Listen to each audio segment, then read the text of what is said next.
දැල් වර්ගයේ මොනවද මුදලයි සාමාන්‍ය යොදාගන්නේ? මේ දැල අපෙන් ගොඩක් කට්ටිය ඉල්ලනවා මේ මඩ පොකුණ වල උඩින් දාන්න එහෙම කට්ටිය ඉල්ලනවා. මේක වතුර හිටින්නේ නැහැ නේ මේකේ. වතුර ලිස්සිලා යනවා මේක.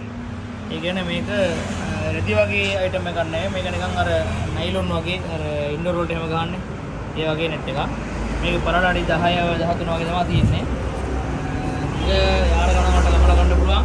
එහෙම නැත්නම් ඉල්ලන සයිස් එකට අපි හදලා දෙනවා ජොයින් කරලා. දැන් අඩි 26ක් කෙනෙක් හදන්න ඕන නම් අපි ජොයින්ට් එකක් දාලා හදලා දෙනවා අපි ලස්සනට. මේවා ඕන සයිස් එකට කට්ටිය කිව්වනම් අපි ඒ ගානට අපි හදලා දෙනවා. සාමාන්‍ය මේක පොඩ්ඩක් ගණන් මේක කිලෝ ගණන් වලට අපි දෙනවා නම් කිලෝ ගණන් වලටත් දෙන්න පුළුවන්. එහෙම නැත්නම් හදලා ඉල්ලන සයිස් වලට අපි සයිස් කරලා දෙන්න පුළුවන්. මඩ පොකුණ වලට උඩින් දාන්න හොඳයි. වටින් ගහන්නත් හොඳයි. ඒ වගේ මාළු ඇති කරන කට්ටියට ඔක්කොටම කුකුළු ඇති කරන අය කුකුළු ඇති කරන කට්ටියට මේ සර්ප වෙනවට කූඩු වට කරන්න එහෙම හැම දෙයකටම මේක ගන්නවා. මේක සාමාන්‍යයෙන් ලිංග වලට උඩින් දාන්න කොරඩුව එහෙම වැටෙනවට ඒවටත් මේක ගන්න පුළුවන්. මේවා එයාලා ඉල්ලන සයිස් එකට අපි මේක කපලා හදලා දෙනවා.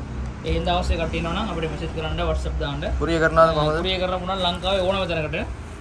කුරියර් එකට ලොකු ගාණක් එන්නේ පොඩි ගාණක් ඒ හින්දා අවශ්‍ය කට්ටිය ඉන්නවා නම් අනිවාර්යෙන් අපි සම්බන්ධ කරලා මෙසේජ් එකක් දාන්න.